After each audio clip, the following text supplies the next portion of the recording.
मुख्यमंत्री डॉक्टर मोहन यादव के मुख्य आतिथ्य में शनिवार को हिंदी दिवस के अवसर पर भोपाल के रविंद्र भवन में राष्ट्रीय हिंदी भाषा सम्मान अलंकरण समारोह आयोजित हुआ।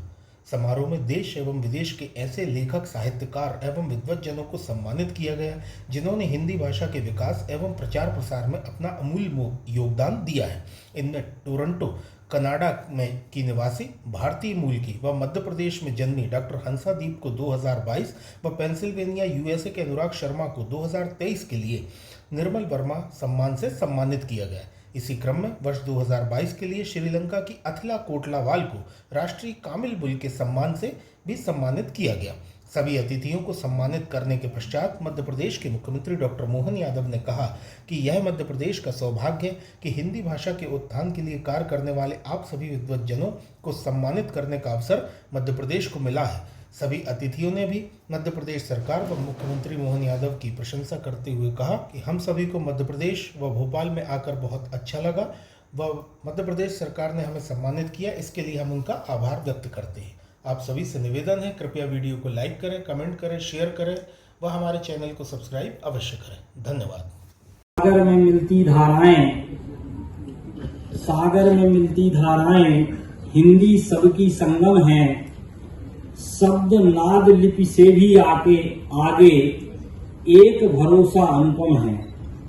गंगा कावेरी की धारा साथ मिलाती हिंदी है। पूर्व पश्चिम कमल पंखुरी सेतु बनाती हिंदी है। आज हिंदी दिवस के अवसर पर आप सबको मैं ढेरों शुभकामनाएं देता हूं और मैं आपसे कहना चाहता हूं कि सोचो हिंदी, बोलो हिंदी और पढ़ो हिंदी।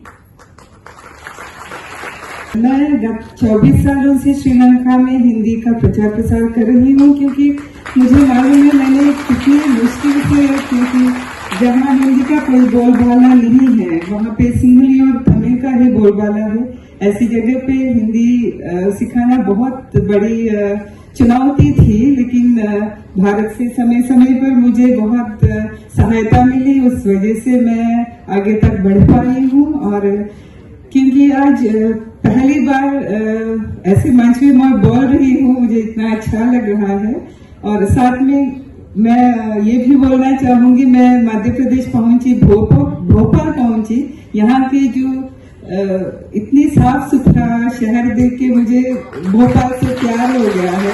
अब तक भारत माँ से प्यार था, हिंदी से प्यार था, अभी भोपाल से भी प्यार हो गया, क्योंकि हिंदी से मेरी पहचान है। हिंदी ही मेरी आन बान शान सब कुछ है, क्योंकि हिंदी ने मुझे विश्व तक पहुंचाया, मुझे वैश्विक बना दिया है।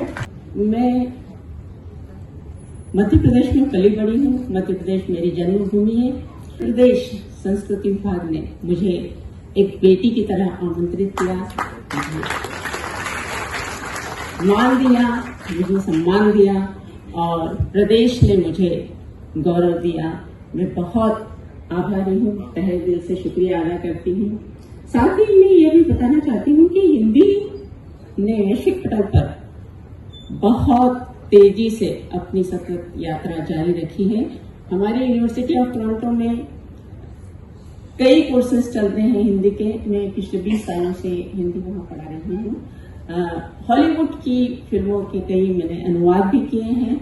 रचनात्मकता, कथा, उपन्यास ये सभी जारी है और इसी के साथ साथ कई ओलंपियाडी कक्षाएं भी वहाँ चलती हैं।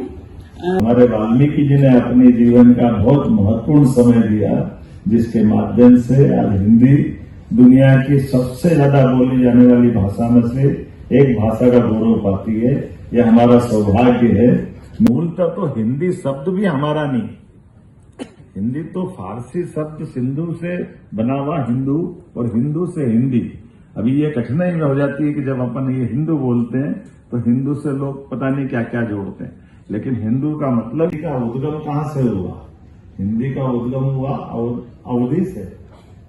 देश के उत्तर प्रदेश जैसे राज्य से खड़ी भाषा के रूप में हिंदी ने अपनी यात्रा की, लेकिन पूरे मध्य प्रदेश में कितनी सुंदरता से उसको अपनाई।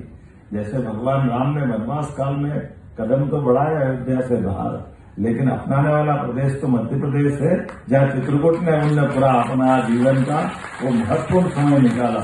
इसी प्रकार से मध्य प्रदेश ने हिंदी को उत्तर दक्षिण पूर्व पश्चिम कोई जिला कोई हिस्सा नहीं बचा जहाँ हिंदी की भाषा बोलते ही ये जो गौरव बनाए रखा मध्य प्रदेश ने, परमात्मा करे किसी की नजर नहीं लगे, हमारा ये विजय अभियान जारी रहे, पूरा देश हमारी तरह बोलने लगे। ये संकल्प के साथ एक बार फिर सबको बधाई देता हूँ, बहुत बहुत धन्यवाद। हमारे अपनी हिंदी भाषा के प्रोत्साहन के लिए देश के अंदर भी देश के बाहर जाकर के अलग अलग हमारे अपने भाई बहन जो काम कर रहे हैं, मैं उनको बधाई भी देता हूँ और उम्मीद करता हूँ। तिला कुतलावला हूँ श्रीलंका से। मैं श्रीलंकन हूँ और विदेशी भाषा के रूप में मैंने हिंदी सीखी। तो आज यहाँ पे मध्य प्रदेश सरकार संस्कृत विभाग की ओर से मुझे सन 2022 के लिए फादर काबिल गुरु के सम्मान प्रदान किया गया था। 98 में मैंने शुरू किया, +12 में। तो वहाँ पे मैंने भाषाएं सीखी, फ्रेंच, जापानीज और हिंदी। लेकिन बाद में मुझे भारत आके हिंदी आगे उच्च शिक्षा प्राप्त करने का मौका मिला यहाँ केंद्रीय हिंदी संस्थान में। तो वहाँ पे मैंने 2 पाठ्यक्रम किए, तो उससे मैंने अपनी हिंदी को और प्रगाढ़ किया। और इसके बाद वापस मैं श्रीलंका गई थी। सन 2000 से मैंने हिंदी पढ़ाना शुरू किया वहाँ पे। शुरुआत में तो छोटे छोटे बच्चों को आसपास के जो भी बच्चे हैं उनको पकड़ के मैंने हिंदी सिखाई, जो सिंगली है। और वहाँ पे श्रीलंका में तो सिंगली और तमिलियंस ही है, हिंदी का कोई माहौल बिल्कुल नहीं है। तो जब मैंने शुरू किया उस समय तो श्रीलंका में कोई गुरु भी ढूंढना बहुत मुश्किल काम था। बहुत ही शहर में ही मैंने शुरू किया था। और आपने इच्छा भी प्रकट की है कि आप प्रधानमंत्री जी से मिलना चाहती हैं। जी हाँ, क्योंकि अभी अब तक कई ऐसे अवसर मुझे मिले कि यहाँ के मध्य प्रदेश के मुख्यमंत्री पूर्व मुख्यमंत्री जो शिवराज जी चौहान जी थे, वे जब श्रीलंका पधारे थे उस समय उनके लिए द्विभाषीय बनने का सौभाग्य मुझे प्राप्त हुआ। तो इसी तरह से कई ऐसे अवसर मिले जो बहुत सम्माननीय लोगों से मिलना हुआ। तो अभी क्योंकि हिंदी मैं पढ़ रही हूँ, मेरी एकमात्र ख्वाहिश रही है प्रधानमंत्री मोदी जी से मेरी प्रत्यक्ष रूप से मुलाकात हो। गैर हिंदी भाषी देश में हिंदी के रूप में सीखना और सिखाना, क्या समस्याएं आपको आई? शुरुआत में बहुत समस्याएं थी, पुस्तकों की बहुत कमी थी और गुरुओं की कमी थी। बहुत ढूंढ के मैं आपको क्या बताऊं, 2000 से, क्योंकि भारत से तो एक तरह से प्यार उसी समय से मेरा हो गया था। जब मुझे मौका मिला, कम से कम साल में 1 या 2 बार मेरा भारत आना हुआ। जब मैं यहाँ आई तब क्योंकि मेरे पास वापस ले जाने के लिए 30 किलो अलाउ था, तो हमेशा 15 किलो तो मेरे साथ मैं पुस्तकें ले जाया करती थी। जो बहुत अच्छा लग रहा है।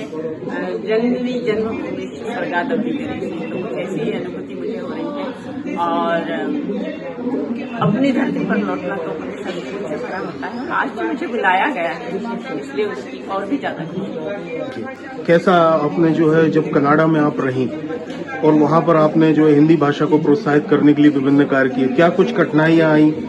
हर काम में चुनौती तो होती है, चुनौतियाँ स्वीकार करके ही काम करना पड़ता है और वही मैंने भी किया।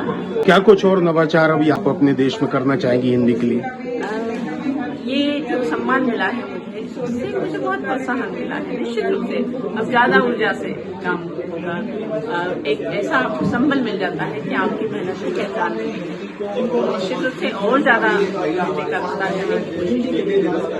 चुनौतियां तो काफी सारी रही, क्योंकि उस देश में हिंदी की किसी को जरूरत नहीं है। वो जिनके मन में बसी है वहां से तो ऑब्वियसली निकल के आएगी, लेकिन बाकी किसी को यहाँ के बहुत अच्छा लग रहा है। आप कहीं छुपे होते हो किसी कोने में और फिर भी पहचान लिए जाते हो, तो ये बहुत बड़ी बात है। सर, और अब क्या कुछ आगे जाके नवाचार आप करना चाहेंगे अपने देश में? मेरे ख्याल से ये कोई भी सम्मान आपको कॉन्फिडेंस देता है कि आप जो कर रहे हो वो सही कर रहे हो, सही रास्ते पे जा रहे हो। तो जो भी हम काम कर रहे हैं उसको और अच्छी तरह से उत्साह के साथ जारी रखेंगे। सर, राष्ट्रीय हिंदी दिवस की बहुत बहुत शुभकामनाएं और आपके उज्जवल भविष्य की हमारी ओर से शुभकामनाएं।